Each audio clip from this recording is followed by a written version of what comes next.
What's up, everybody? You guys know what the deal is. Oh, wait, you don't. Because this is the debut of my new show called Freddie Facts.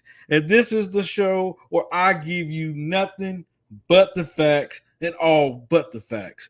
Because, hey, I'm Freddie. I'm the host of the show. And then I want to welcome my brother, Coach Dante. What's going on, brother? Hey, what's going on, man? What's going on? Preseason football, but right now it's not about preseason football. We all up. It's about basketball, and the Freddie Facts coming back. So I'm happy to be a part of the show. I'm ready to get back into some NBA talk. There you go. And then my brother, they said he have a lot of knowledge. I was told by the boss of the Spotlight Sports Network to go easy on today. Slay, what's going on, my brother? I'm good, man. I was happy over yesterday's news. That definitely made me excited, but I'm doing good, man. I Well, hope don't. y'all are too, man. I'm doing amazing. Well, I'm doing great, doing wonderful. Glad to be doing this. We're going to get in that news just a minute, but we have some bigger news that we need to talk about, and that's out east, out there in Brooklyn with the Brooklyn Nets, with the Kevin Durant, Kyrie Irving, Steve Nash, and whoever else want to be a part of the drama. It's nothing but drama in Brooklyn, ladies and gentlemen. We're going to go over it. Kevin Durant has decided to stay in Brooklyn. Coach Dante, what's your thoughts about that, sir? First of all, my thoughts is about that. Um, Brooklyn, I think Brooklyn did try to trade him. I think they wanted a lot for him, and I think the teams that they wanted, the GM wanted a lot for Kevin Durant. I just didn't think they wanted to offer him, so that's why he popped it. That's one of his decisions. I might be staying and trying to work it out. But like I say, man, as long as you got Kyrie Irving and Kevin Durant still up on that basketball team, about to see when the season start. You got Ben Simmons, who's working out with the team, who's participating now. That team can be a playoff team. I think they still can probably be the fifth, fourth best team in the conference right now. I still will take Miami. Still will take Boston. I still will take Milwaukee. Those three teams over them. So it's just a toss up between fifth and fourth for them. But that's big for Kevin Durant, number two player in basketball behind, LeBron James. So in my opinion, I think those two still number one, number two for us talent wise in the NBA. For us talent wise in the NBA, you can throw up Giannis in there, but like I say, man, I still think LeBron and these two guys are number two on the court. I think these guys can definitely fill it up still on the court. So it makes Brooklyn still dangerous, a dangerous threat in the Eastern Conference to anybody as long as those two players are on the court. But I still will take Miami and Boston and Milwaukee over those guys. But it just mean to tell me that the trade thing was too high for teams and they didn't want to do the trade. They didn't want to trade all their assets away for just Kevin Durant. Slay, what is your Yeah, reaction, sir? I personally feel like I don't know, man. I think he was trying to do too much because they said he wanted to go to the Suns at the start, and then you heard that he wanted to go to the Celtics, and the Heat were involved in this. There was a couple teams. I think what they wanted is a little too much, like what Coach said. I think KD is a great player, but I don't think he could do it all by himself. That's the only thing that concerns me. And no player can do it all by himself. I mean, unless you just different, like you just built different, and you like that in some situations, then you could do it. But it's just not those type of players. And nowadays, you need the entire roster, man. It's an ultimate team game. You need every player to win the game.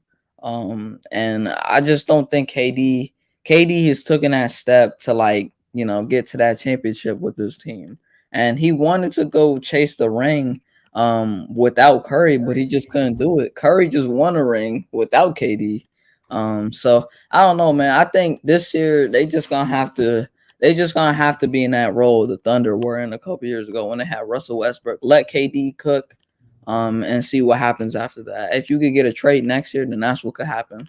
But I just don't think anything worked out for them. Like they probably wanted a whole bunch of picks, and teams value their future nowadays. So I don't think anyone gonna trade too many picks.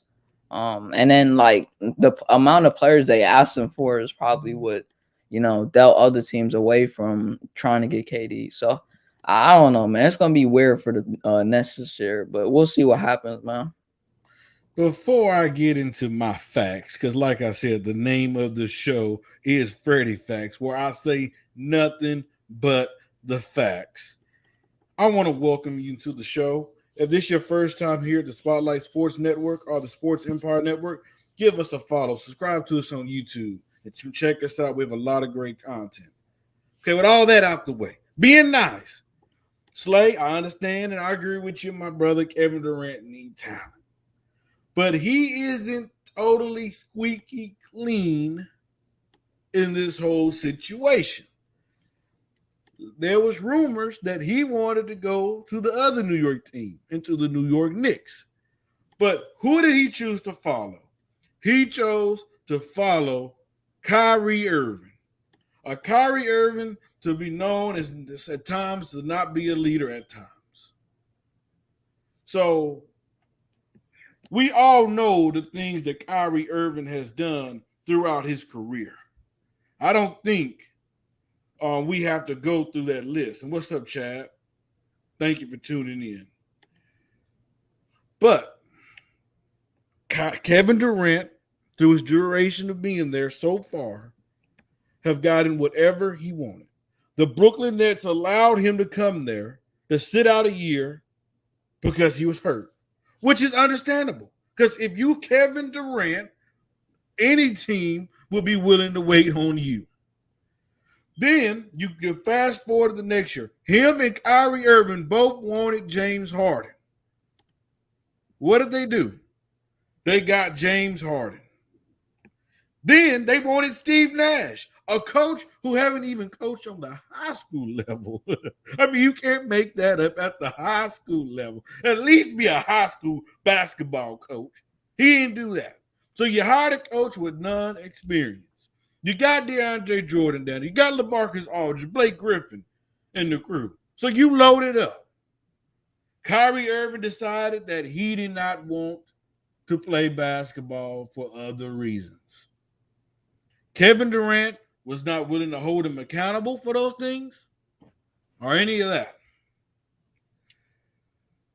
So what does that mean, ladies and gentlemen? Kyrie Irving was never going to get a big payday this offseason, which he wanted. Why would a team pay a player that's not dependable? And you know what? It's not just about the vaccine. So let's get that out the way. Because this is the same Kyrie Irving who went on a sabbatical for a week and didn't tell nobody he was gone. So it's not just about the vaccine. And I respect everybody's opinion. But I'm just saying, Kevin Durant, you chose the wrong guy. And my question is, this trade request, what did you get out of it? Then it came out a few weeks ago that he wanted the GM and Steve Nash fired. They still here. Brooklyn Nets had the leverage from the get-go. From the get-go. Because even if he threatened to sit out, Brooklyn said, okay, we have you 4 years guaranteed. You're 34 years old. Are you really going to sit out till you 38? I doubt it. So they had the leverage from the get-go. You know, people always like to criticize LeBron James. But one thing I can say about LeBron is that at least he finished a contract. He finished out his contract. He do his due diligence to that team. But I also understand it on the players' aspect as well. Because we cannot forget, these organizations are not loyal themselves. They will trade your behind while you on the court, or while you on the bench. They don't care. We've seen it happen. Ask Harrison Barnes in Dallas. So, I mean, I'm just saying. I'm just spitting facts here today. Because this is Freddie Facts. I want to thank Slay, Coach Dante for coming on today. Man, we got a lot to get into. To piggyback what you said, I think we talked about this last time, Freddie, on the morning show who had the most leverage, and we both said the Brooklyn Nets because again he don't have a no trade clause, so you don't have to rush to even trade him. If he wants to sit out, so be it. You just you let him sit out. You let him sit out. Don't force him on the court. You just do whatever is best for the team to find the right deal to help this franchise. Make sure you get a king's ransom for him if you have to. So again, they have leverage the whole time, and then at the end of the day, we want to. I know. James Harden quit on the team, but you got to understand why he quit on the team. First of all, he never wanted to be in Brooklyn anyway. He never wanted to beat out the first trade that the Houston Rockets had declined because they didn't want to trade him straight up to Philadelphia the first time. So he said, okay, I'll go to Brooklyn. And Kevin Durant did vouch for him to come to Brooklyn because that was his boy in OKC. So he did vouch for him to come to Brooklyn. So he went to Brooklyn just to get out of Houston. Then he comes. So the moment he comes, the first season, everything was fine and dandy. Next minute, Kyrie goes down in the playoffs. Then James Harden goes down with a hamstring. So now Kevin Durant has to do it by himself. James Harden literally rushed himself when he shouldn't have been out there anyway against the Milwaukee Bucks. Couldn't do nothing for the team, and they end up losing the series. Now you go back to this coming season. Kyrie wants to sit out because of a vaccine. Before then, he was already sitting out. He had this long hiatus for a couple of weeks that he didn't tell teammates and coaching staff when he was out. So he had that. He had to go through with that. Then Kevin Durant got hurt in the middle of the season. And James Harden was like, come on, man, I got to do this all by myself. And you can see him start giving up on plays and not competing out there. So again, you seeing these guys had never played, could never literally play more than 10 games together combined on the court. And that falter into James Harden, a lot of frustration. But again, it starts with Kyrie. He hasn't played. He's a part-time player. Why would I want to play a guy that is a part-time player that I can't trust, that won't be on the court for me, that can't be on the court for me every single game? So all of this blew up because of Kyrie Irving as well. You gotta give James Harden some fault too, because again he came in out of shape as well. Kevin Durant got on him too, and Kevin Durant then chose his own path just to go with Kyrie Irving. They was talking about that before in the All-Star break. So all of these guys get the serious blame, and at the same time, man, like I say, it's got to be tough for Kevin Durant. But like I say, you knew James Harden did not want to be in Brooklyn. You knew he did not want to be in Brooklyn. His first thing he said when he got traded. First thing he said, this is my first option anyway. So that means tell you he did not want to be there in the first place. So I mean, Kyrie Irving started this with the vaccine stuff, and then he was taken out before the vaccine. He was even sitting out of games and missing games before even the vaccine came up. So Kyrie Irving deserves a lot of blame in this situation as well. But Kevin Durant is not so far off the hook.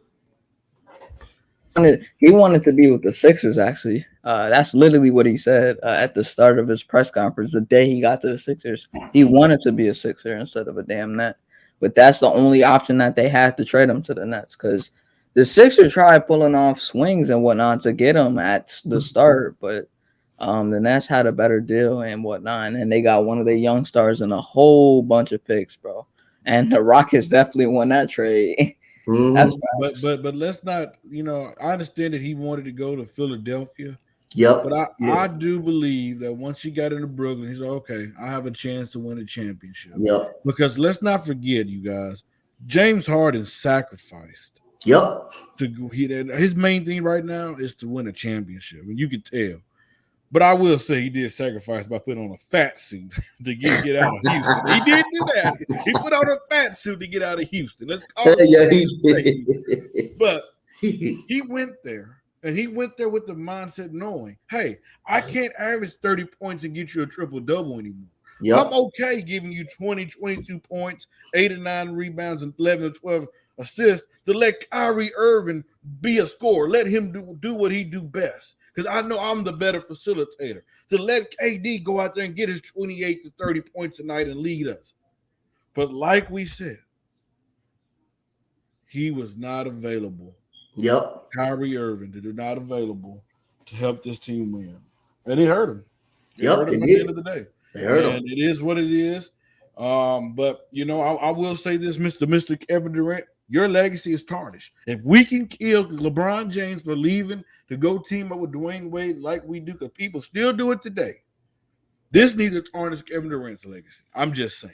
I mean, like I said again, I don't take too much in fact when he left Miami, when he went to Cleveland, left Cleveland, went to Miami. Man, like I say, Chris Bosh came along with him. Chris Bosh came along with them. Or is it really going? Is it really making your own super team when you have Dwayne Wade calling you, telling you to come, and then Chris Bosh had a deal in Houston that he turned down and went to Miami? Is it really going to go ring chasing when you're a free agent and you guys coming together as a unit instead of the team already being set up? That Miami team wasn't already set up. Those are two guys that just went and combined together and just get a championship. And then they wasn't even picked supposed to win the finals that year. Boston was still picked to be the better team that year coming out. So I don't know how much of a ring chasing that is. I don't factor that into ring chasing when you're a free agent and you have Dwayne Wade as the only guy who was on the team back then. And you had Chris Bosh, who was a top 5 player at his position. And he turned down Houston money just to go with LeBron James. I don't know if that's ring chasing or not. I just can't agree with people saying he ring chased. He ring chased on that scenario. He ring chased. Then you go to LA.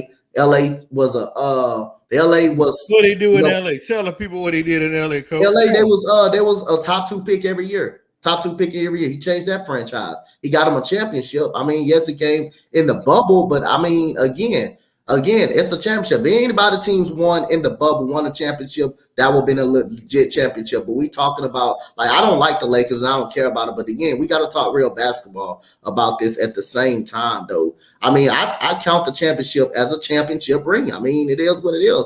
All the teams, if all of those teams, like a Miami, Denver, the Sixers would have won in the bubble. They would have counted that as a title. Hold on, coach. When you address Philadelphia on Freddie Facts, you address them right. The team that is in, this is what Keith told us. They've been in a 50-year drought.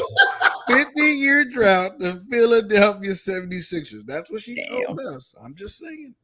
Hey, and by the way, like, the only reason they're gonna say it was a fake ring or whatnot is because it's the Lakers, like, it's us, like, and we got LeBron on the team, bro. They gonna add insult to injury, man. Like, they hate us.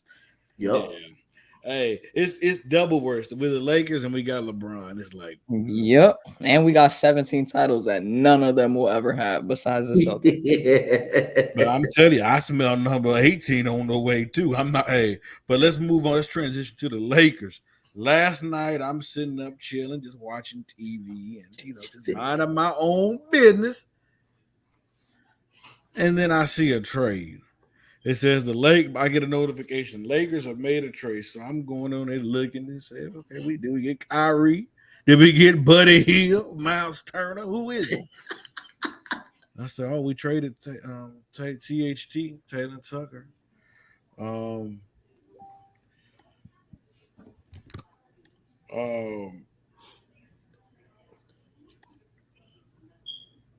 I'm sorry. This key in the building just sending some notifications. I just seen it, bro. I'm like, damn, bro, what's going on with the Rams right now?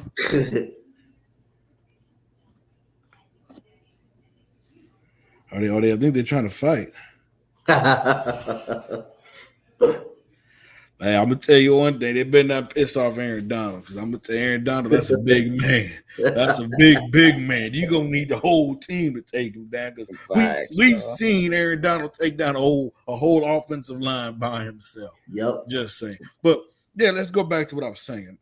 I'm saying, okay, is it Kyrie? No, it's not Kyrie. Is it Buddy Hill and Miles Turner? No, it's not them. Boban, Jordan Clarkson? No.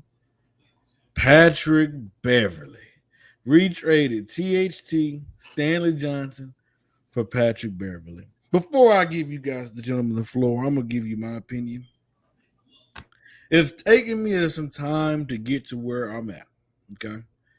I've been begging for the Lakers to get a dog for quite some time now. We needed a dog. We haven't really had that Dennis Rodman, that Draymond Green, that Ron Artest, that guy. I'm not comparing him to these guys, but I'm just saying that guy that have that attitude, that walks around, but thinking that he's the best, it in the building. A guy that's not afraid to hold you accountable. a guy that do play elite defense in the NBA, a guy that can elevate in the playoffs. Um, and I'm like, okay, I can see it working. Because let's be honest, THT I believe is a good player in this league. But THT is not on a team where he can show off his skills. Just like how we had Brandon Ingram with LeBron, BI was not able. BI needed the ball in his hands, and we seen when he went to a situation where he had the ball in his hand, and we see how things change. And I believe him going to Utah, THT now have opportunity to show us what he can do. We seen it a few years ago when he had that opportunity where he thrived in. So, but adding a Patrick Beverly brings us toughness. Hey, I'm going to say this. I'm going to say this. The Los Angeles Lakers will be a top 5 defensive team next year. I'm going that far because we heard from day one, and Darvin Ham, he becoming the coach, he said, I'm going to challenge these guys on the defensive end. And it's not like he had players like, and no offense, Coach Dante, like that Houston Rockets team when they used to try to go small ball. It's not like they have guys that can't play defense. They brought in a Lonnie Walker, who's great, who's good at defense. You have an Anthony Davis, who's elite at defense. You brought in Anderson from Golden State, who had to play defense. You just brought in Patrick Beverly, who's great at defense. You have guys that can play defense, and I think that's going to be their calling card this year.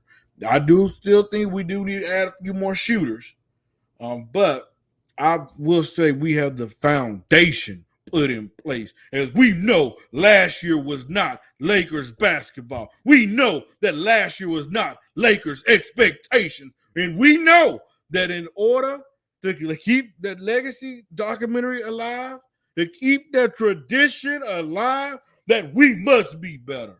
And we will be better. And by the way, if you have not watched Legacy, you need to tune in. I love it. I love it. It's not, you don't have to be a Laker fan to love it. It's just if you're a real NBA fan, because a lot of that stuff, it showed you what Dr. Jerry Buss had a lot to do with how the NBA is ran today. I'm just saying. And whoever want to go first after that, I done said what I had to say. First of all, like I did say, LeBron is not good with young players. Cool, that's why he gets veterans. He's better. He's more comfortable with veterans. So I did say that he's more comfortable of getting more veterans, because that's that's LeBron. And you know what? If you got to win a championship, if you want to win a championship in this league, hey, you got to have some veteran leadership. You got to have some veterans, and that's what LeBron won. It worked out for him. Four times. He won a championship with veterans 4 times. So hey, that's just his route to go. That's just his criteria of him having these not want to play with young players. And it didn't work out. It didn't work out. Brandon Ingram left because he needed the ball. Kyle Kuzma left. He needed the ball. So it resulted in a championship. So hey, it is what it is. So I did say he doesn't work with young players, and it resulted in coming in 4-time champion. But I'll say, let me get right into it. Patrick Beverly is a guy. Like I say, I enjoyed him every step of the way in Houston. He gave it his all. Made a first team, all defense, toughness, not afraid of nobody. He don't care how many points he get drops on his head. He's still gonna keep coming at you. He's gonna piss you off. He's gonna get technical fouls draws. That's just what he is. You like playing with them, but you hate playing against them. That's what Patrick Beverly all stands for. The guy's a dog. I know he's 6 foot. He's going to bring a lot of leadership, a lot of winning basketball in that locker room. He's going to dive on the floor for loose balls. He's going to reunite the crowd. Patrick Beverly is that dog on defense. Not afraid of nobody. He will hold you accountable. He will step up in you. He's not afraid to get up in your face. He doesn't care. He doesn't care about even fouling or not. The guy, at the end of the day, you're going to know he's going to be there when he's guarding. He's going to guard you 50 feet up the court if he have to, just to stop you. I know him and Russell Westbrook doesn't get on the same page, and they have beef since that year that he tore his meniscus up. But at the end of the day, Patrick Beverly fights hard. He's going to compete every single time until you get the 3 zeros on the clock. So I really like this move by the Los Angeles Lakers, and I think it's going to help them out because that's what Lakers were lacking a little bit of toughness, a little bit of grit, a little bit of God that's going to come in, that's going to want it, and that's going to just get up in the player's face and hold people accountable. And he's the definition of defending, man. I mean, Lonnie Walker, a good 3-and-D player coming from San Antonio, a high average shooter. I mean, you got even Siscano Anderson with the Warriors, from the Warriors, can shoot when he gets some playing time. So I like this overall Lakers team, man. Like I said, I think they can be the 5th team in the Western Conference. I think that they're the 5th best team in the Western Conference. I will still have Phoenix. I will still take Golden State. Yes, I will still take Phoenix, Golden State. I will still take Memphis. I will still take Dallas until I see otherwise over this team. But I still think they're going to make the playoffs. I respect that, bro. You respect that? I'm sorry, bro. Like the Mavericks, I gotta see otherwise, Freddie. The Mavericks I think those teams are better right now. As of right now, I'm not trusting the Clippers. I'm not trusting the Clippers at this point. I'm not trusting them. You don't trust the Clippers? Like I don't know. They don't stay healthy. They don't stay healthy enough. They don't stay healthy enough. But Kawhi is a beast, though, man. Let me ask you a question, Coach Dante. Hold up, wait a minute. Let me put my 2 cents in it, sir. You mean to tell me you'll take John Morant over Baines and Baines over LeBron James and Anthony Davis? As of right now, yes. As a duo? As of right now, I will take that roster right now. As of right now, otherwise, until Anthony Davis can stay healthy, that's the key. Anthony Davis doesn't stay healthy. That is the key to everything. Now, if he stays healthy, the Lakers could be a different squad. If he stays healthy, but right now I got to go. I just got to go by that. AD knows the pressure is on right now. AD knows that he has to show the Lakers, everybody else, that he's that dude, because he know that it is a good chance that this upcoming season that the Lakers could be making a trade and he can find himself out of Los Angeles. And I tell you, as I can notice, Anthony Davis loved being out there. What I can see, you always see him out there partying, doing all this. He loves it in LA, and I think he got the message because he's been putting in that work this offseason. Been working with Lethal Shooter, been hiring these trainers. He's been working. But what I'm saying is, if Anthony Davis, we're talking about health. If he's healthy, I would take him over anybody in Memphis. I would take him over anybody in Dallas. I have the Lakers. If they're being healthy, like I said, we can't predict injuries. Healthy, I have them a top 3 seed in the West. Just because I believe LeBron, I really hope that they do this trade with Indiana, because I want us to get back to just LeBron and AD.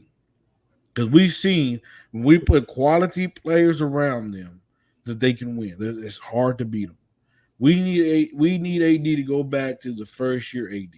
Come back there motivated, hungry, and ready to show the people what's up. Key, I see you talking about glass man, but when he came back last year over injury, what did he do to your boy Joel Embiid? Exactly. Exactly. He gave him that work. I'm just saying. Yes, we do say that every year, Mo. We definitely do.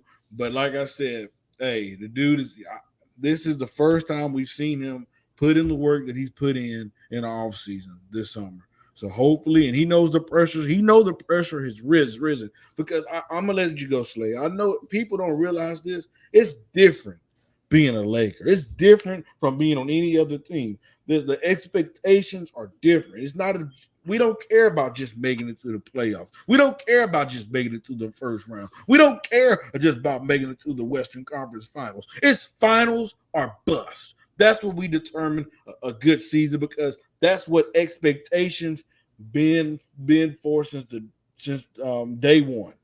We want to welcome John Misiak. I believe that's your name. I'm sorry if I screwed it up, brother, to the show. You said Spotlight and Key, them they satisfied for making the playoffs, huh? That's all they care about. My bad, Key. I had to do it. Hey, and it's not just Key. I don't want to jump on Key. It's Darian. Darian He Spotlight, they said he's more happy. He'd rather make it to the playoffs 10 years in a row, but he don't care about winning the championship. Hey, don't let Spotlight get on here, bro. I just had to do it. I just had Spotlight to not throw it gonna up. come I on just here. had to throw it up. Hey, brother. One thing I don't have to worry about is him coming on this show because I have him running. He runs from me. I am in control. Hey, I'm just saying. We're not going to talk too much because I don't want nobody to get in their feelings because I am here. Slade, what's your opinion on this Patrick Beverly trade? I thought it was a good trade. I seriously didn't think that we was just gonna get him straight up like for THT and Stanley Johnson.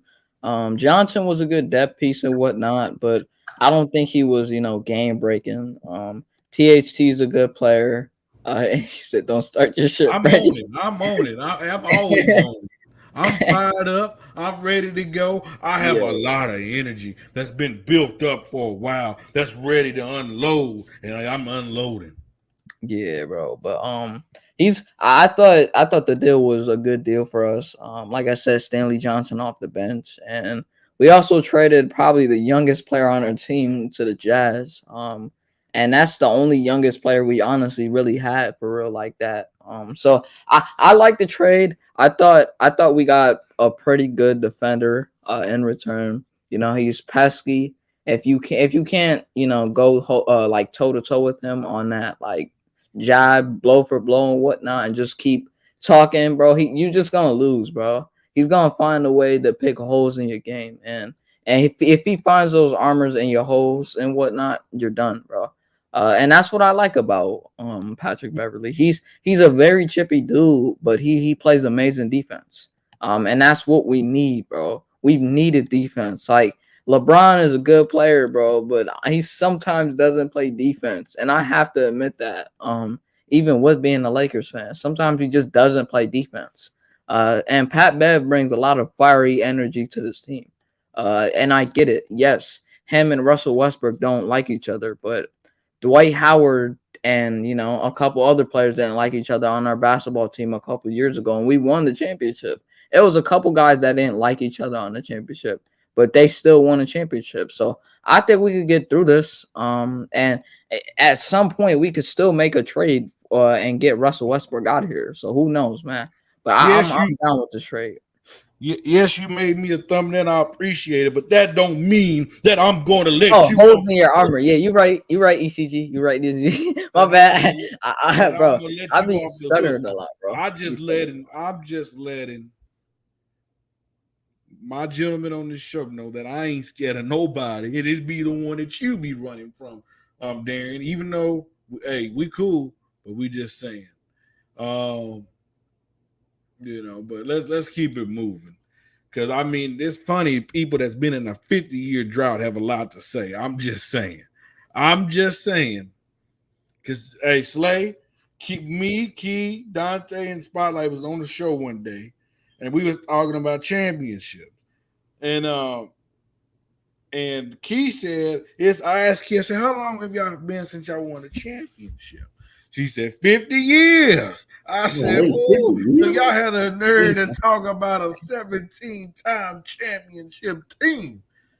I mean, just do better. Do better. You gotta do better. Golly, But well, That's funny. Freddie said even about 40 years still a long time. that's still not good. 40 years is not look, good, bro. next 50 right there. Look at Yeah, it. the next 50. It's gonna be 100 years then. Oh, oh. Key. Much love to y'all. All right, let's keep it moving. So that was the one trade. But is there do you guys think the Lakers are done? Or can you guys envision another move being made down the line? We'll start with you on this one, Slay. Maybe Russell Westbrook, but that's really it. But right now, I don't think we're gonna get too many trades done. I thought they were gonna trade Anthony Davis this offseason, but that didn't happen, obviously.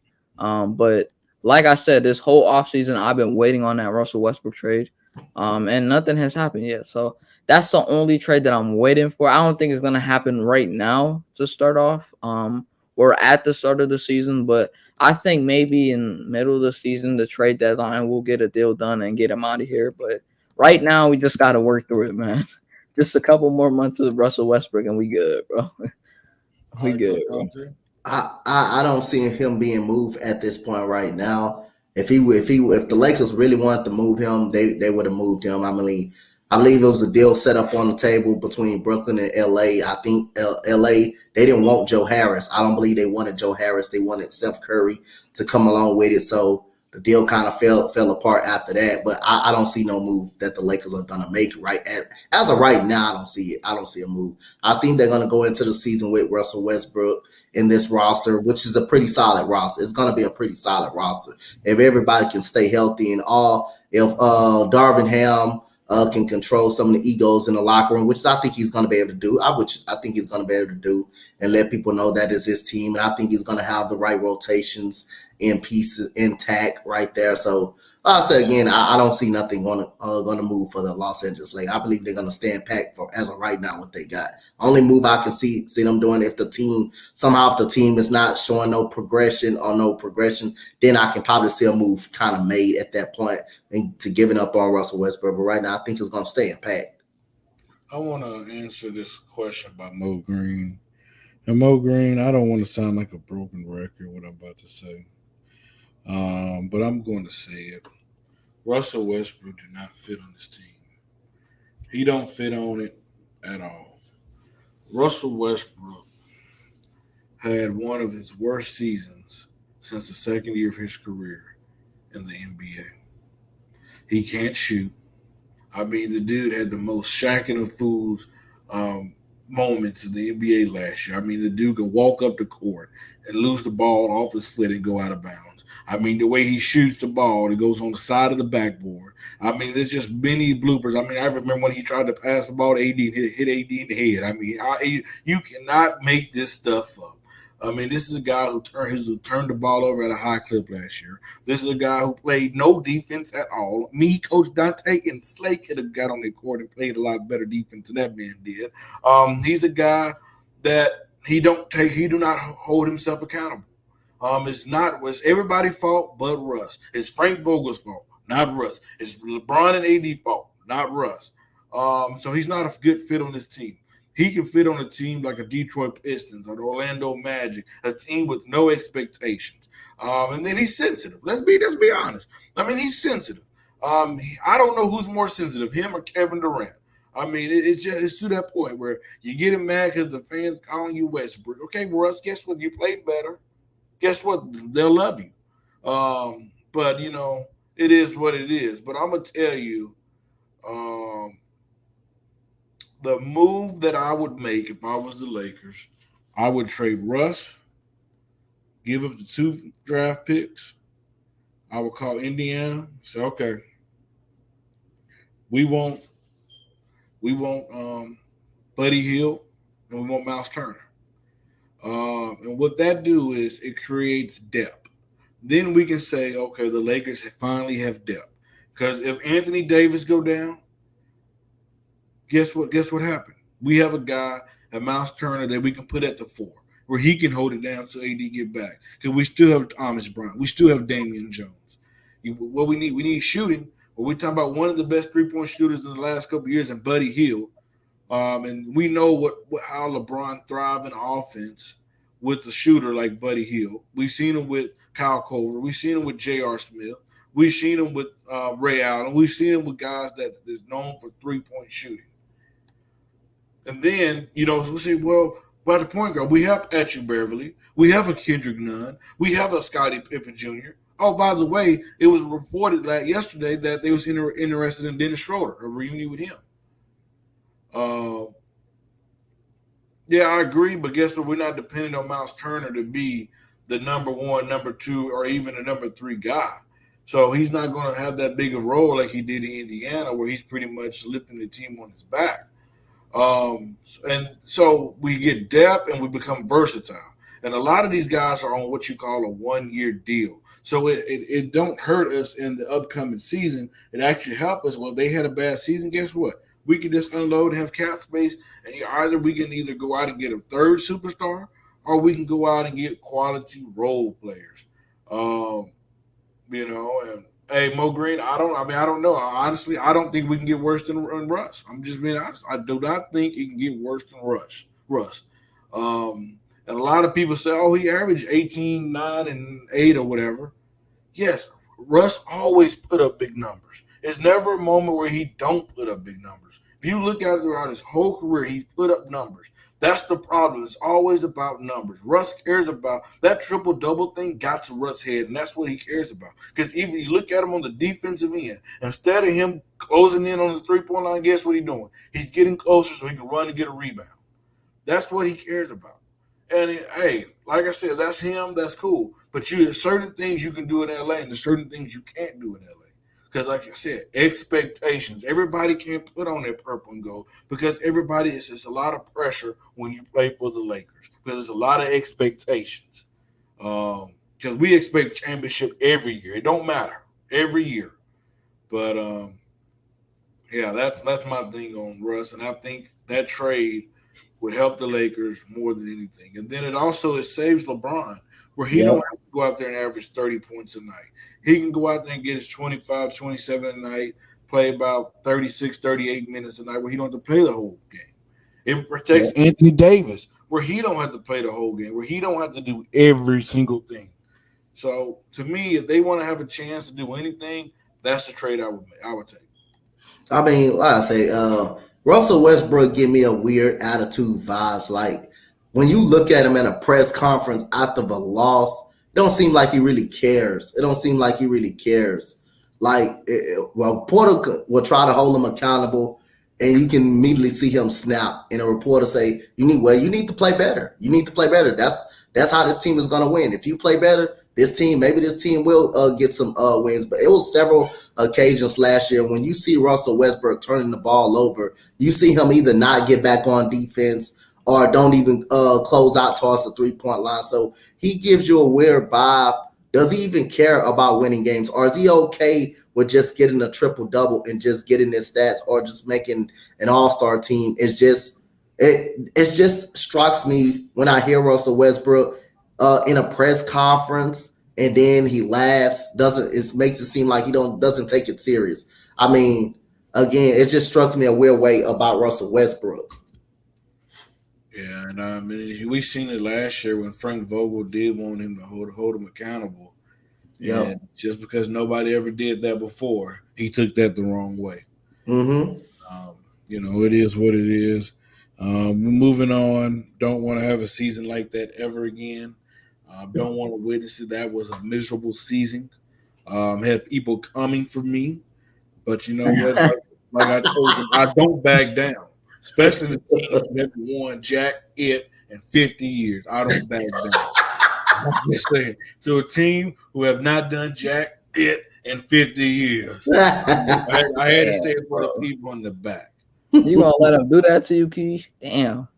Hey, I'm not doing nothing. Key told us that. Dante did I tell y'all earlier? Damn. He told us that. Hey, Key told us that. She just came out and said that they haven't won a title since Moses Malone. Yeah. And Dr. J. That's how long they haven't won a title. Gentlemen, did any of you guys watch this new documentary, Legacy on Hulu? Which Who? one? This Lakers new documentary called Legacy on Hulu. Nah, I ain't see it. I Mm-mm. ain't see it. We're not going to talk about it, but I advise everybody to find a way, find somebody credentials to get it because it's fire. The show is fire. It shows you, and like I said earlier, it's not really about just the Lakers. It just shows you how important. No, Karam. It's on Hulu. This one was by the Lakers. That one was by somebody else. Um, but it shows you how important Dr. Jerry Buss was just to basketball, Mm-hmm. um, and what the impact that he had on the NBA. And it shows you how he was able to buy the Lakers. And this man was a man that you would have thought that the Buss family was rich before coming to the Lakers. It wasn't at all. This guy here worked for the railroad. This guy, he moved out the house at 16 years old.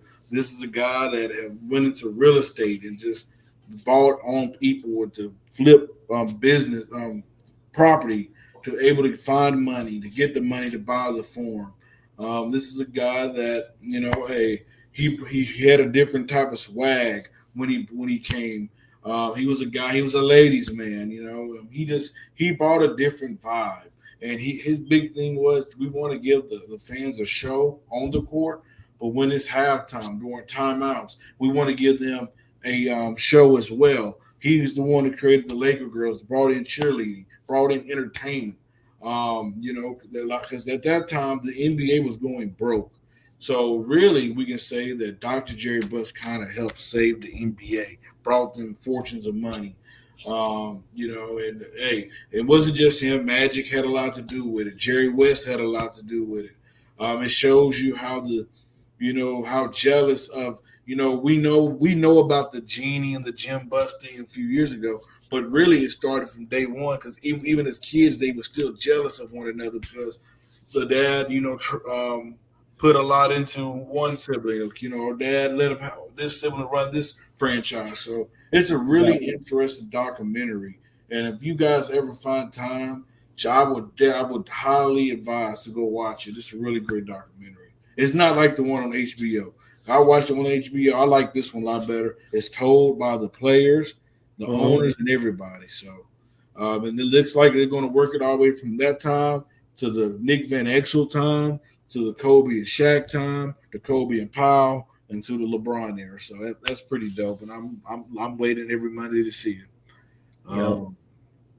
But I want to thank you, gentlemen, for coming on here today. Coach Dante, it's always a pleasure doing the show. Yeah, always on, man. For you having me on any type of show, and always for you to willing to hit me up and tell me you want me on this show. So it means a lot. It means a lot to me. So yes, sir. Slay, as promised, I hope I didn't make you run off. I hope I didn't get understood. I was told to go easy on you, sir. Nah, you good, bro. Hey, you don't have to take me light, bro. I'm always come with the facts, bro. I'm always that type of person, bro. I go into heated debates, bro. So that's my style. But yeah, I like how you rock, bro. It's a different kind of style, bro. It should be having me dying, bro. Yo, coach just be laughing in the corner, bro. We laughing in the corner. Hey, ain't my fault. Hey, like Spotlight says, he blaming on Keith for saying bringing the 40-year drought up. The championship. No, not 40, 50. 50 years. Well, 50 years. I mean, that's Moses Malone. That was Moses Malone and Julius Erving wasn't the key and won that last championship. That sure was because they I believe they beat us first. Yeah, they beat us first. Yeah, I think they did. They beat y'all. And then we came back around and guess what we did? We put a number on him. But we ain't gonna go there. But yes, like hey, this is why we call the show Freddie Facts. It's something different. You can't go anywhere else to see this, but on the Spotlight Sports Network, the Empire Sports Network. Make sure, hey, we want to thank all the people in the comments. We want to thank you guys for tuning in. Hey, we would not be successful without you guys. We want to say we thank you guys. We appreciate all the love and support that you give us. Make sure you follow us on Facebook, YouTube, the Spotlight Sports Network, and the Empire Sports Network. Hey, Anthony, I'm waiting for you, brother. Whenever you're ready, man. Hey, you always got a spot here, brother. And hey, we're gonna talk NFL, and it's gonna be fire. Yeah. My next episode, I'm gonna incorporate the Rams to let you know what we gonna do. Because y'all already know the best NFL team in y'all ain't winning this year, bro. How come we not? We got Aaron we got Hey, Fred, we got Bobby Wagner. You want to know why he said that? You want to know why he said that? He said because the Eagles winning it all. Nah. I didn't say that. I never said that. At least it's not 50 years with them. At least I think Buffalo gonna win it this year. Hey, and I know that sounds crazy, but Buffalo gonna make a mark on y'all this year, man. Don't sleep on them. I'm not sleeping on them, but let's not forget the Rams have Aaron Donald. They still have Cooper Kupp. You still have Leonard Floyd. You got Allen Robinson, who's underrated. Don't nobody talk about that move. Allen Robinson, that's a good move, man. Bobby Wagner. Good move. Jalen Bobby Ramsey. Wagner. We got Jalen Ramsey some help on the other end. We got a lot of things going on. Like, hey, that team is still intact. Um, Yep. I'm trying to tell you, we got better. And then this is another year of Matthew Stafford. We have Mhm. another year of Matthew Stafford, him getting adjusted to the playbook and everything like that. I want to get hold on, because somebody coming at me. I want to give him a shout out to Cool McCain, my right hand man, my brother. Much love Mm-hmm. to you. I'm just saying. I mean, damn. I mean, come on, bro. I mean, I bet he not watching the show. But he got like, you ain't give me no shout out, but I just gave you one. Like, I just gave you one. So, I mean, coming from me, sir. But hey, y'all make sure y'all check in, tune in for the next Freddie Facts. I'll be a couple days from now. I'm not sure. Probably Monday or Tuesday because the next time I'm off. But I'm gonna come up here. We're gonna do all Rams. Give you my predictions for the season and all that good stuff and run down. And no telling what else we might go through. No telling what else might happen. We live in the world of sports where I can go over and get ready to go to bed at night, and then then something didn't happen. So we never know. But we want to thank each and one of you guys for tuning in at the Empire Sports Network, the Spotlight Sports Network. We appreciate everything. Thank you guys for tuning in for this great episode. I want to thank you, gentlemen, for coming on. Um, oh, well, thank you, Cool McCain. Thank you for tuning into the show. I want to make sure I give you a shout out, give you much love because I don't want to. I don't want to be in the doghouse. I did acknowledge you, John. We want to thank you for coming on as well. Make sure you subscribe and follow us too. But everybody, you guys have a good rest of your day. Until next time, this is Freddie Facts. We are out.